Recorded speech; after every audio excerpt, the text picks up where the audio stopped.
अहिंसा परमो धर्म की जय जय जय। देवादिदेव खदराट श्री भगवान महावीर स्वामी की जय जय जय। परम पूज आचार्य गुरुवर श्री विद्यासागर जी महाराज की जय जय जय। परम पूज्य महामना मुनि प्रमासागर जी महाराज की, परम पूज्य संधान सागर जी महाराज की, मनोज्ञ मुनि संघ की। अभी आप सब डॉक्टर साहब के माध्यम से है कि चले कहाँ? अच्छा हाँ, डॉक्टर साहब के माध्यम से भावना योग का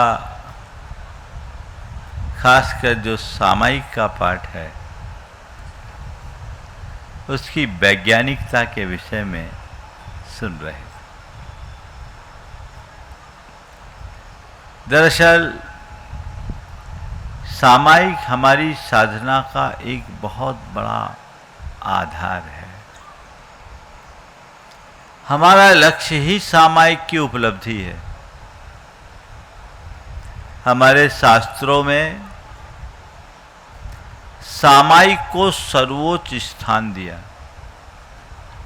चाहे वो मुनि की साधना हो या एक गृहस्थ की साधना। गृहस्थों को रेखांकित करते हुए आचार्य पूज्य समंत भद्र महाराज ने दो महत्वपूर्ण बात कही कि सामायिक में निमग्न गृहस्थ कपड़े में भी मुनि जैसा हो जाता है। चेलोपसृष्ट मुनिरिव ग्रही तदा यात यति भाव।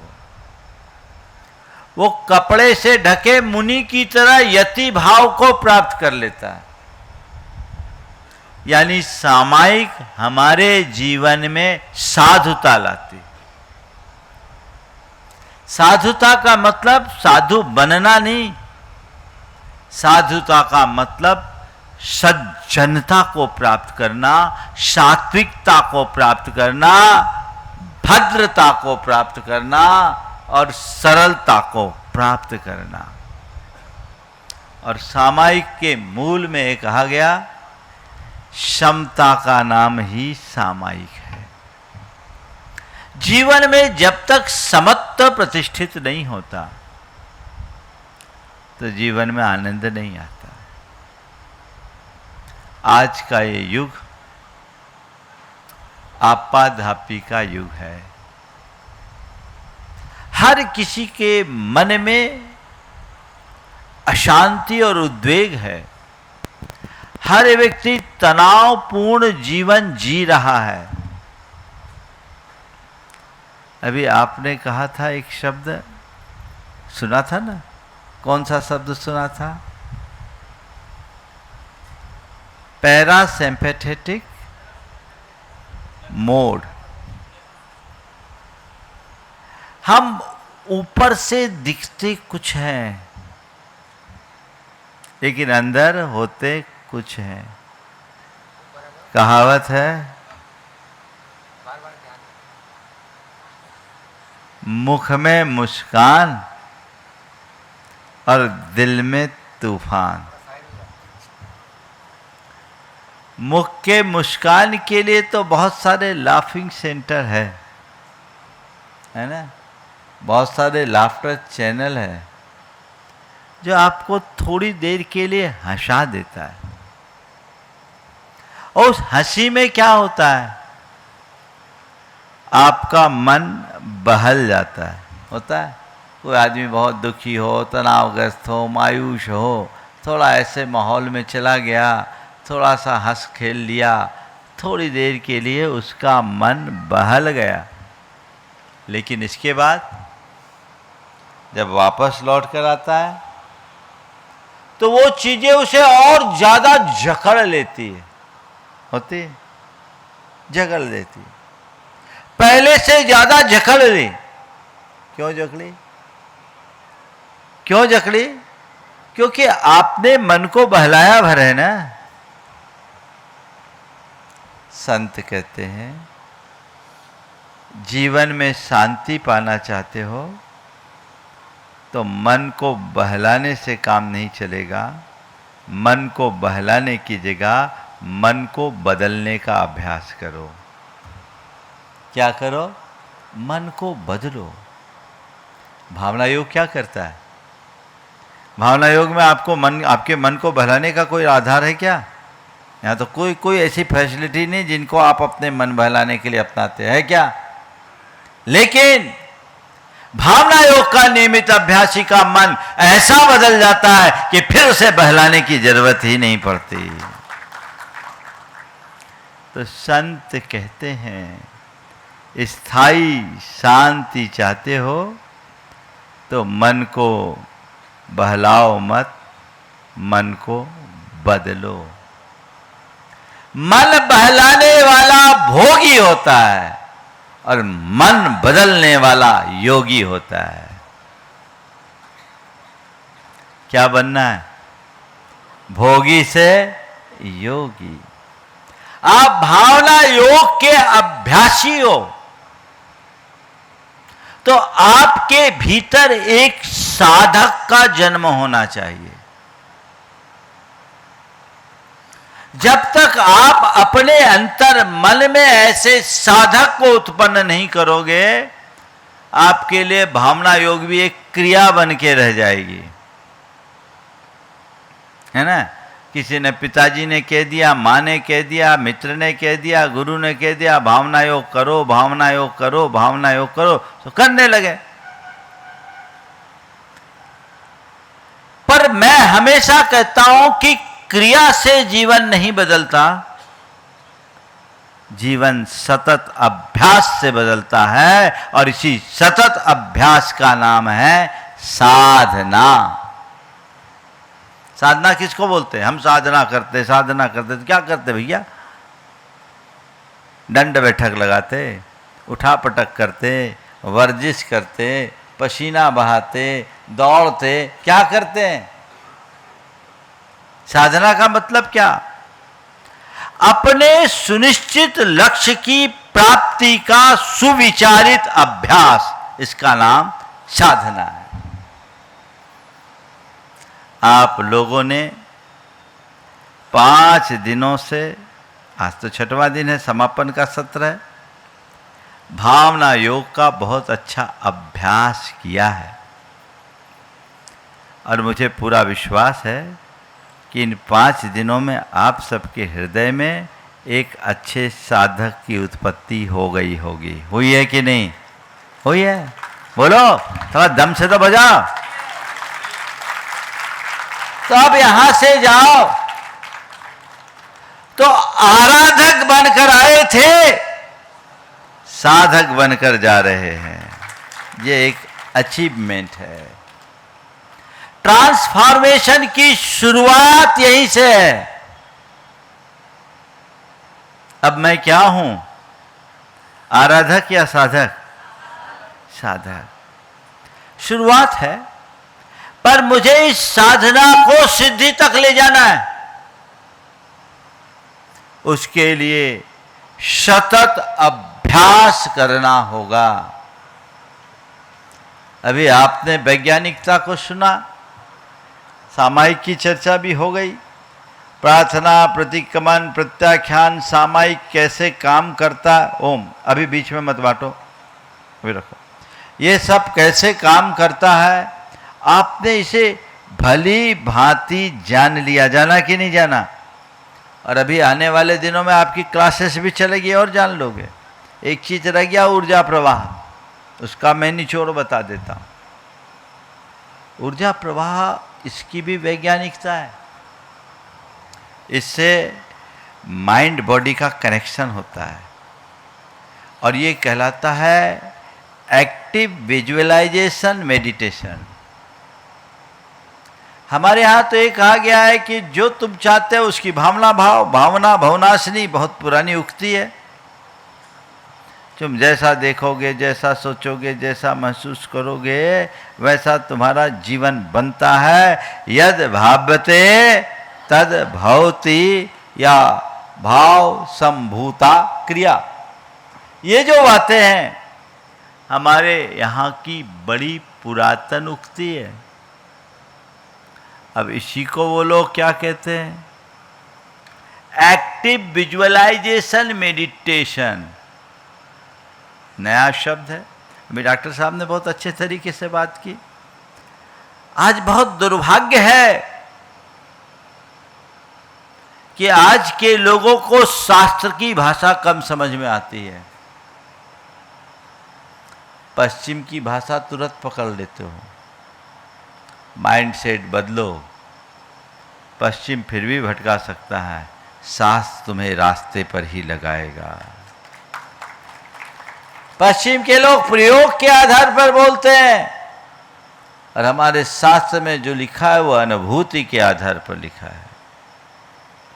अनुभूति शाश्वत होती है, प्रयोग बनते और बदलते रहते हैं। वैज्ञानिक प्रयोगों में तो नित्य नवीन परिवर्तन आता रहता है, लेकिन गुड़ खाने से मुंह मीठा होता है, ये अनुभव सिद्ध सत्य है कि नहीं? बोलो। एक कोई समझदार आदमी गुड़ खाए तो भी उसका मुंह मीठा होगा, और एक मूक प्राणी गुड़ खाए तो भी उसका मुंह मीठा होगा। विज्ञान ने क्या कह दिया?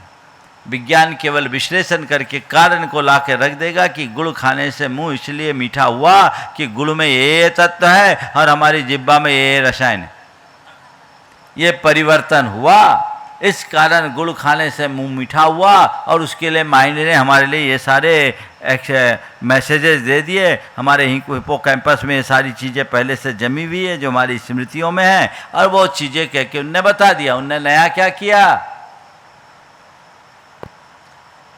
तो हमारे यहाँ एक पुरानी कहावत है, भैया सामने से हटो।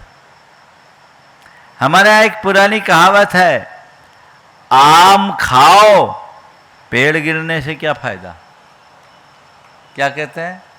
आम खाओ पेड़ गिरने का क्या काम? अरे भावना योग करो, उसमें डूब जाओ, आनंद लो, जीवन को बदल लो। ये सारे कारण तो पेड़ गिरने के हैं, जितनी बातें आपको बताई गई। लेकिन क्या करें, आप लोगों की आदत अब पेड़ गिनने की हो गई। तो मैंने भी कहा गिनो पेड़ कितना गिनने हैं, जितने चाहिए उतने मिलेंगे, कोई संशय की बात नहीं। बात समझ में आ रही है ना? आप सब भावना योग को अच्छे से आत्मसात कीजिए, उसका अभ्यास अपने जीवन में अच्छे से कीजिए, इसके सिद्धांतों को अच्छे तरीके से पढ़िए। पुस्तकें आपको उपलब्ध हो गई, और अभी और एक पुस्तक जो अभी चल रही है वो आपके लिए तैयार हो रही है। बहुत जल्दी वो पुस्तक आएगी, उसमें परिपूर्णताएं आ जाएगी। इनकी व्यवहारिकता, इनकी वैज्ञानिकता, इनकी मनोवैज्ञानिकता, इनकी जो तार्किकता, उसको समझिए। और किसी के बीच जब भावना योग की बात रखनी हो तो पूरी दृढ़ता और मजबूती के साथ रखिए, पूरे आत्मविश्वास और कॉन्फिडेंस के साथ रखिए। इस तरीके से रखिए कि सामने वाले की अवधारणा परिवर्तित हो जाए। वो भावना योग के इस विज्ञान को न केवल स्वीकारे, अपितु उसके हृदय में भी ऐसा विश्वास जग जाए कि खुद भावना योग करने के लिए प्रेरित हो जाए। ये जिम्मेदारी आप सबकी है। हमें भावना योग को जगत व्यापी बनाना है। ये शुरुआत है। मुझे मालूम है अभी तो गंगोत्री है, थोड़े दिन में गंगा बनने वाली है, और फिर अंत गंगा सागर में होगा। गंगोत्री से गंगा, और गंगा से फिर गंगा सागर। बिना गंगोत्री के गंगा सागर तक पहुंच पाना असंभव है। आप सब लोग भाग्यशाली हो कि भावना योग के प्रारंभिक चरण से जुड़े हो। आने वाले दिनों में भावना योग भारत की साधना पद्धति में एक श्रेष्ठतम साधना पद्धति के रूप में प्रतिष्ठापित हो गए, और आप लोग इस बात को लेकर गौरवान्वित होंगे कि मैं शुरुआत से इससे जुड़ा हुआ हूं। अब आपका काम है जुड़ तो गए हैं, अब क्या करना है? जोड़ना है। और जोड़ने के लिए क्या करना है? जुटना है। जुड़िए, जोड़िए, जुटिए और जुटाइए। जुड़ गए, जोड़िए। आप कोशिश कीजिए अधिक से अधिक लोग भावना योग से जुड़े, उन्हें जोड़िए। इसके लिए अपना समय निकालना होगा, आपको जुटना होगा। आप अपने दिनचर्या में से कुछ समय लोगों को भावना योग से जोड़ने के लिए दीजिए, जुटिए। और लोगों को भी ऐसा उत्प्रेरित कीजिए कि वो आपकी तरह जुट जाए। एक प्रशिक्षक कम से कम 10 को तैयार करो। और तुम लोग सब सक्षम हो, कर सकते हो कि नहीं? 10 प्रशिक्षक, एक के नीचे 10, ऐसे करते करते तो पूरा देश क्या दुनिया छा जाएगी। और आपको तो संकोच करना ही नहीं। अब तो आपके पास पर्याप्त सामग्री है, कोई कमी दिखती है क्या? सब कुछ पर्याप्त है। आप पढ़िए, आत्मसात कीजिए, विषय को घोंट लीजिए और लोगों तक प्रस्तुत कीजिए। इसके भावना योग के अभ्यासी में बहुत सारे विज्ञानी बैठे हैं। मैं उनसे कहूँगा इसका पावर पॉइंट प्रेजेंटेशन और बना दो ढंग से, डायग्राम के साथ, तो वो लोगों को बताने में और सहूलियत हो जाएगी। बहुत जल्दी इसकी क्लासेस तो चालू होगी। मैं 2-3-4 दिन में, इसी हफ्ता में इसकी बात करूंगा और 21 तारीख को इसकी औपचारिक घोषणा कर दूंगा कि कब से क्लासेस चालू होगी और क्लासेस में आपको कैसे रजिस्ट्रेशन कराना है और किस तरीके से जुड़ना है। ऑनलाइन क्लासेस आपको मिलेगी ताकि आप भावना योग के सिद्धांतों को अच्छे तरीके से समझ सके और कालांतर में औरों को समझा सके। ये सत्प्रयास आप सबको करना है। ऊर्जा प्रवाह में जो हम एक्टिव विजुअलाइजेशन मेडिटेशन करते हैं और उसमें माइंड बॉडी का कनेक्शन होता है, शरीर और मन पूरी तरह से एक दूसरे से कनेक्ट हो जाते हैं। तो इसके लिए कहते हैं कि जो हम चीज़ें करते हैं उसकी न्यूरोलॉजिकल प्रतिक्रियाएं उत्पन्न होती है, हमारे न्यूरॉन्स में चेंज होता है। हम उनको जैसी कमांड देते हैं हमारा मस्तिष्क वैसा काम करने लगता है और हमारे शरीर के वैसे जैव रसायनों का स्राव होने लगता है और ये हमारे पूरी शारीरिक संरचना को की मरम्मत कर देता है। जैसे हमारी जो नर्व एक्टिविटीज़ है वो बहुत बढ़ जाती है। मैं दूसरों की बात क्या कहूँ, आपको ज़्यादा विज्ञान की बात नहीं करूँगा, समय रहेगा तो फिर आपको बताएंगे। चीज़ें तो तैयार है पर मैं बोलना नहीं चाहता। पर मैं अपना उदाहरण आप लोगों को देता हूँ। मेरा ये हाथ देख रहे हो, कई बार देख चुका हूँ। मेरा ये हाथ देखते हो ना, अभी दोनों हाथों में कोई अंतर दिख रहा है क्या? देखो तो, कहीं से नहीं है ना। ये हाथ, ये वाला हाथ 1.25 इंच पतला हो गया था, 1.25 इंच पतला। एक नर्व सूख गई थी। मुझे ये पिच्छी भारी लगती थी, ये पिच्छी उठाने में मुझे भारी लगती थी, जैसे कोई वजन उठा लिया। मैं इस हाथ से पिच्छी नहीं उठाता था, इसी हाथ से पिच्छी रखता था। बहुत मजबूरी में कभी पकड़ना पड़ा तो आधा मिनट भी नहीं रखता था, तुरंत चेंज कर लेता। मेडिकल में कोई इलाज नहीं है, डॉक्टर साहब बैठे हैं। कोई वेन सूख जाए तो वो दोबारा रिकवर नहीं होती, पर भावना योग से उसकी रिकवरी हुई है। प्रमाण सागर उसके जीवंत प्रमाण है। अब इंची टेप नाप लेकर के नाप लो, बराबर मिलेगा। थोड़ा सा कसर है, अंतर तो है थोड़ा सा, तो नॉर्मली सबके में होता है थोड़ा बहुत। और अब मेरे इस हाथ में इस हाथ से ज़्यादा स्ट्रेंथ है कि इस लोच में इस हाथ से ज़्यादा करता हूँ, इससे कम करता हूँ। ये ऊर्जा प्रवाह का परिणाम है। भावना योग करते समय मैंने ऊर्जा प्रवाह से वो धारा वहाँ प्रवाहित की, इस धारणा के साथ कि मेरी वो नस खुल जाए, मेरी वो नस खुल जाए। और खुल रही है, मैं उसमें धारा डाल रहा हूँ, धारा डाल रहा हूँ, धारा डाल रहा हूँ, तो जा रही है। तो ऊर्जा प्रवाह में वो जल की धारा ऊपर से आपके ऊपर आ रही है, ऊर्जा की वो धारा पूरे शरीर और मन को बहुत सचेत कर देती है। आजकल वैज्ञानिकों ने इसे इमेजिनरी थेरेपी कहा है, जो एक प्रकार की गाइडेड इमेजिनरी थेरेपी होती है। इस थेरेपी से लोग चिकित्सा भी करते हैं और पूरे के पूरे हमारी न्यूरोप्लास्टिसिटी इससे बढ़ती है और इसको न्यूरोसाइको इम्यूनोलॉजी नाम दिया गया है। ये अपने आप में एक बहुत बड़े विज्ञान की बात है। इससे हमारे शारीरिक स्वास्थ्य की पुष्टि होती है। जब हम बार बार कहते हैं मेरा मस्तिष्क ठीक है, मेरी आंखें सतेज है, मेरे कान ठीक है, मेरा मुख ठीक है, मेरी कंठ ठीक है, मेरी श्वास नली ठीक है, भोजन नली ठीक है, हृदय ठीक काम कर रहा है, फेफड़े ठीक है, एक एक अंगों को उस तरीके से विजुलाइज करते हुए हम करते हैं तो बड़ा ज़बरदस्त अंतर आता है। कई लोगों की कैंसर जैसी प्राण घातक बीमारियां इससे नियंत्रित हुई है। ये कोई साधारण प्रक्रिया नहीं है। इसे आप जोड़ें और जब मैं अंत में कहता हूँ मैं स्वस्थ हूँ, शुद्ध हूँ, शांत हूँ, तो वो हमारी भावनात्मक शांति को उद्घाटित करता है।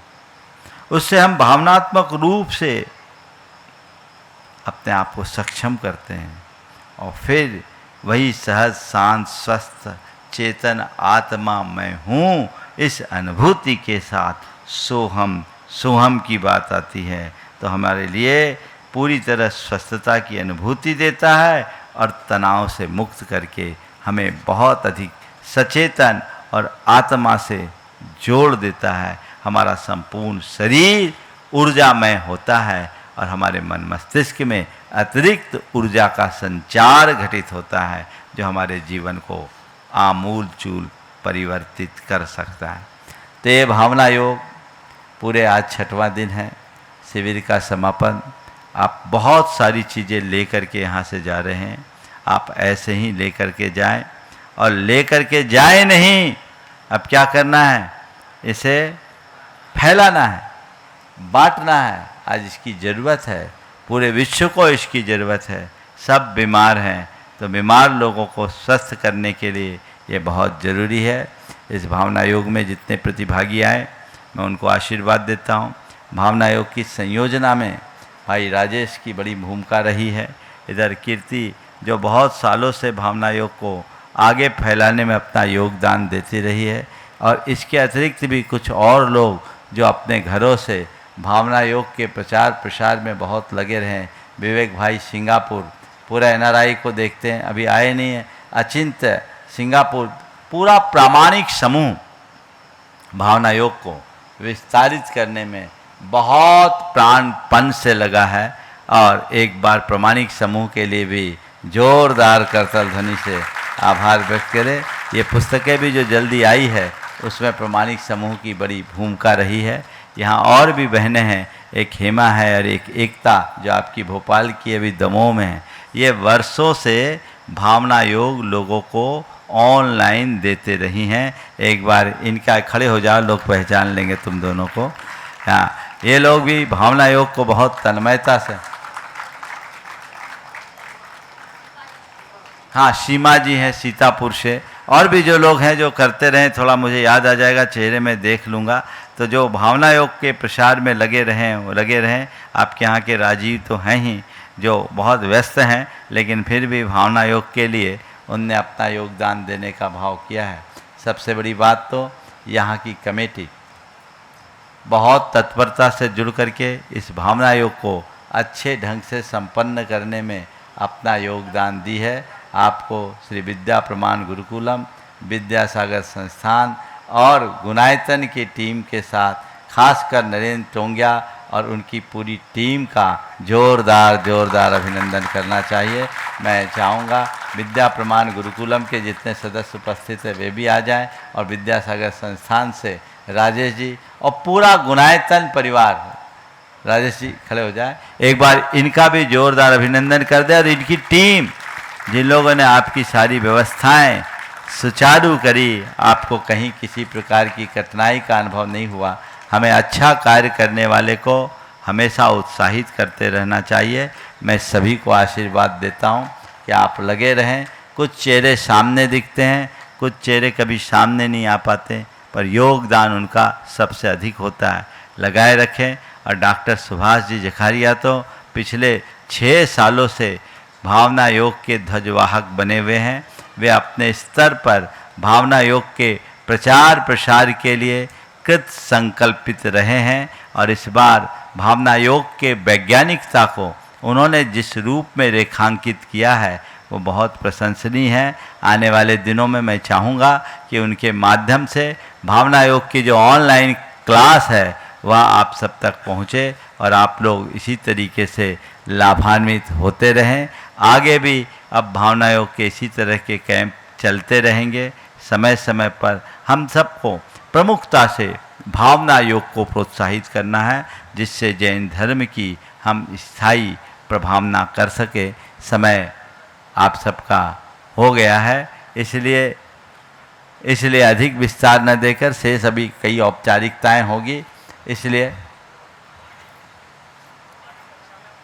हाँ, और ये प्रामाणिक समूह की जितनी भी कक्षाएं होती है उसमें भावना योग 5 मिनट का चलेगा ही।